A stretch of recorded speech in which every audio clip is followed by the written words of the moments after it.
Après une première mobilisation réussie de 108 milliards de francs CFA, le Togo va activer une nouvelle fois l'émission de bons sociaux Covid-19. Le pays tentera de lever le 13 août 2020 le montant de 70 milliards de francs CFA pour des titres d'une valeur unitaire de 1 million à des taux multiples. Comme pour la précédente, les titres émis ont une maturité de 3 mois. Le mécanisme des bons Covid-19 a principalement pour objectif de permettre aux États de faire face aux dépenses immédiates liées à la lutte contre la pandémie du Covid-19.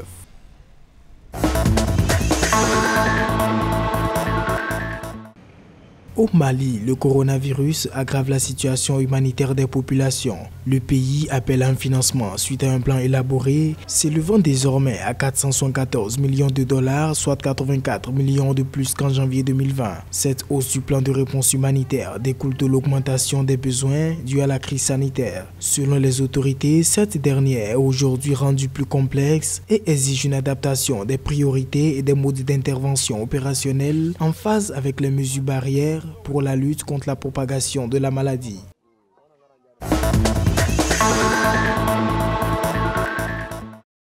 Afin d'apporter une réponse multisectorielle au Covid-19, la Banque africaine de développement a procédé à l'approbation d'un prêt concessionnel d'environ 98 millions de dollars au Rwanda. Le financement aidera à renforcer le système sanitaire afin de contenir la propagation du virus, sauvegarder la résilience économique et atténuer l'impact sur les secteurs vulnérables de la population. Le gouvernement s'engage également à régler les arriérés envers les fournisseurs nationaux, permettant au secteur privé de continuer à investir, à payer des impôts et à rembourser les prêts.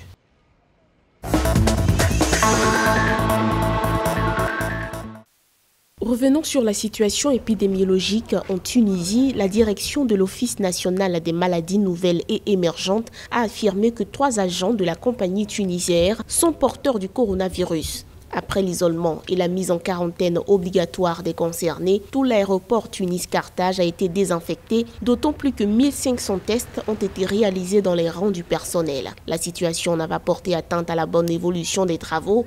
Toutefois, une série de mesures a été prise pour des opérations de stérilisation des espaces aéroportuaires.